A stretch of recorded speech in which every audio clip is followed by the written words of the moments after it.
तो कंस्ट्रक्टर की सीरीज को आगे बढ़ाते हुए आज हम कुछ नए नए टर्म को पढ़ेंगे। जैसे हम एक प्रोग्राम लिखते हैं और उस प्रोग्राम के थ्रू हम आपको समझाते हैं आज। जैसे सपोज हम एक क्लास बनाते हैं और उसका नाम रख देते हैं सपोज, चलो ठीक है, कॉम्प्लेक्स ले लेते हैं, कॉम्प्लेक्स। ठीक है। और उसके बाद फिर उसमें हम प्राइवेट वैल्यू लेते हैं। वही हम पिछले वाला ही कोड को लिखेंगे, लेकिन उसमें थोड़ा कुछ हम आपको एडवांस चीज़ें आज बताएंगे कि डिफ़ॉल्ट कंस्ट्रक्टर को कैसे कॉल करते हैं, या फिर कंस्ट्रक्टर में कैसे हम आर्गुमेंट को पास करते हैं। आज हम उसके बारे में बात करेंगे कि और ऐसा भी हम बताएंगे कि क्या एक ही नाम के कई कंस्ट्रक्टर हो सकते हैं सेम क्लास में। तो सारी चीज़ें हम आपको कोड के थ्रू आज डिस्कस करने वाले हैं। तो ध्यान से आप इस वीडियो को देखें। सो कॉम्प्लेक्स नाम का हमने बनाया तो एक कंस्ट्रक्टर बनाते हैं। चलो हम इसमें आर्गुमेंट पास करते हैं। सपोज एक्स और वाई हम दो आर्गुमेंट लेते हैं जो कि दोनों इंटीजर टाइप के, इंटीजर टाइप की वैल्यू है। और हम दोनों ये जो वैल्यू है, ये जो जो प्राइवेट वैल्यू ए और बी को हम एक्स की वैल्यू को ए में और वाई की वैल्यू को बी में इनिशियलाइज करते हैं। क्या एक्स है, उसके बाद फिर बी। आपको ये चीज़ समझ में आ रही होगी। अब एक मेन फंक्शन बनाता हूँ मैं, मेन फंक्शन बनाया। उसके बाद फिर मेन फंक्शन में जो आपका ये जो क्लास नेम है, तो हम एक ऑब्जेक्ट बनाते हैं कॉम्प्लेक्स सी वन। अगर हम सी वन एक ऑब्जेक्ट बनाएं, अगर हम इसे रन करें रन करें तो देखिए हमारे कोड में एरर आती है। एरर क्यों है? एरर इसलिए आई कि आपने यहाँ पे जो कंस्ट्रक्टर बनाया है इसमें आर्गुमेंट पास किया है। तो आप ये जो ऑब्जेक्ट आपने बनाया है, इस ऑब्जेक्ट को आप ऐसे नहीं छोड़ सकते, इसमें आपको वैल्यू रखनी पड़ेगी। तो ए और बी की, तो सपोज हम कुछ भी ले लेते हैं, वैल्यू मान लो 3 4 ले लेते हैं। ठीक है। इसके बाद फिर अब हम इसे रन करते हैं। बिल्कुल आपका कोड रन हुआ। अगर हम इसी को प्रिंट कर दें तो ये तुरंत आपकी वैल्यू आ जाएगी।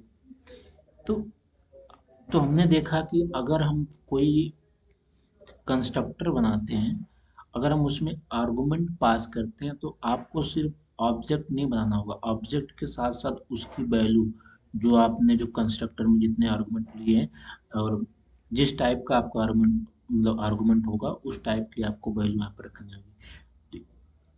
तो ये तो हो गई पहली बात। अब दूसरी बात कि क्या एक से ज़्यादा हम कंस्ट्रक्टर बना सकते हैं, उसको भी देख लेते हैं।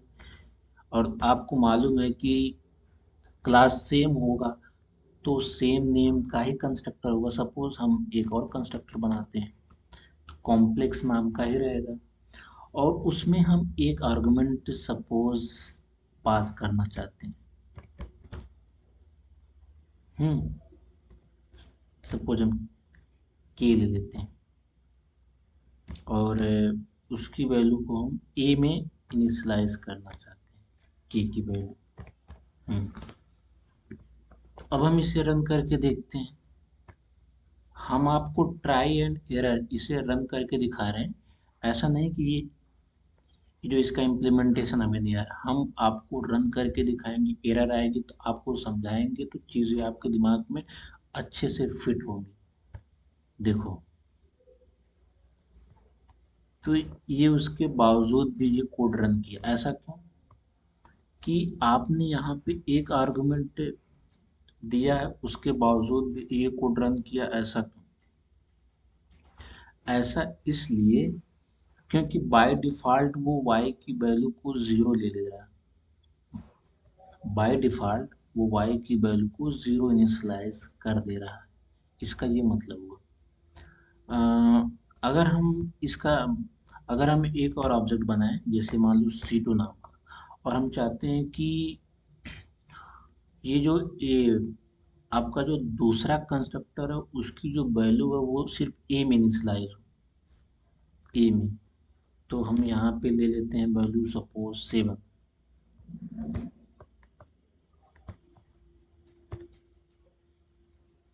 जा फिर भी रन किया।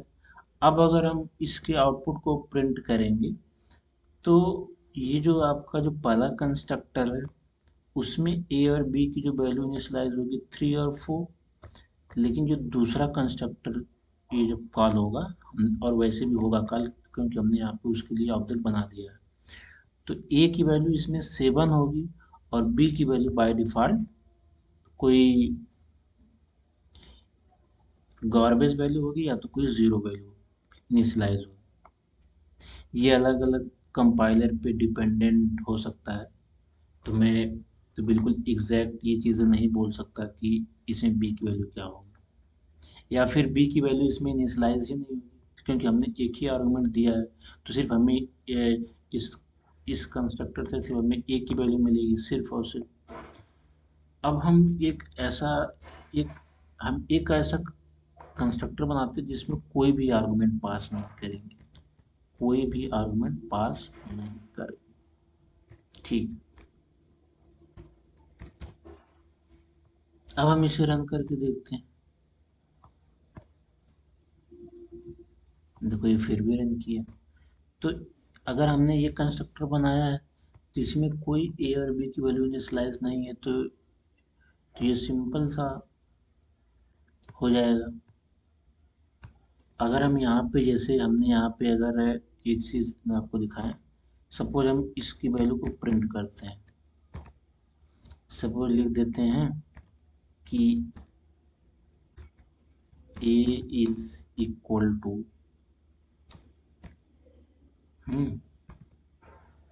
ए, फिर उसके बाद बी इज इक्वल टू, इसको नेक्स्ट लाइन में प्रिंट करना हो तो यहाँ पे हम एक काम करते हैं, एंड लगा लेते हैं।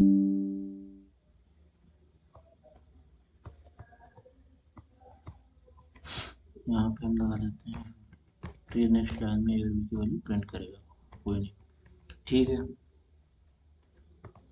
और इसमें हम सिर्फ ए की वैल्यू चाहते हैं, तो एक काम करते हैं, तो सिर्फ इसमें आपको ए की वैल्यू ही मिलेगी। एक बार हम देखते हैं कि बी की वैल्यू मतलब इसमें प्रिंट होती है, एक बार चेक करते हैं, चेक करने में क्या जाता है, और इसमें भी हम देख लेते हैं। अब इसे थोड़ा रन करके देखते हैं कोड को। देखो ए की वैल्यू 3, बी की वैल्यू 4, ए की वैल्यू 6, बी की, देखो मैंने कहा ना कि बाय डिफ़ॉल्ट इसमें बी की वैल्यू 0 हो जाती है इसमें, और इसमें इसमें बाय डिफ़ॉल्ट बी की वैल्यू 0 हो गई। और एक बार इसे मैं फिर रन करके आपको दिखाता हूँ। देखो ये जो वैल्यू है ये आपके पहले कंस्ट्रक्टर से आई है, 3 और 4 जो हमने वहाँ पे दिया है, और ए और 7 जो आया है ये ए की वैल्यू 7, बी की वैल्यू 0, ये दूसरे कंस्ट्रक्टर से आया है, लेकिन तीसरा जो कंस्ट्रक्टर है उससे हमें कोई भी ए और बी की वैल्यू नहीं मिली है। तो ठीक है, तो एक काम करते हैं, हम एक और ऑब्जेक्ट ले लेते हैं, एक और हम यहाँ पे ऑब्जेक्ट ले लेते हैं, सपोज उसमें हम कोई आर्गुमेंट नहीं देंगे, तो इसका मतलब कि बाय डिफ़ॉल्ट वो फिर तीसरा जो कंस्ट्रक्टर होगा वो आपका होगा कॉल। तो एक बार फिर इसे रन करके देखते हैं। तो ये जो C1 होगा, ये जो ऑब्जेक्ट होगा, ये पर्टिकुलरली ये जो आपका पहला कंस्ट्रक्टर होगा इसकी वैल्यू को इनिशियलाइज करेगा, क्योंकि इसमें दो आर्गुमेंट है तो इसकी ये दो वैल्यू लेगा। और ये जो C2 इसमें जो 7 वैल्यू है, तो ये जो एक आर्गुमेंट है इसमें इस कंस्ट्रक्टर को कॉल करेगा, और उसके बाद जो C3 इसमें कोई आर्गुमेंट नहीं, कोई वैल्यू नहीं, तो ये आपका जो तीसरा होगा उस कंस्ट्रक्टर को कॉल करेगा। एक बार रन करके देखते हैं कि अब की तीसरे कंस्ट्रक्टर से ए और बी की वैल्यू आती है। देख लेते रन करके। ए की वैल्यू 7, बी की वैल्यू 0 से ए की ए 77, बी 0। ए 77 कैसे प्रिंट कर देगा?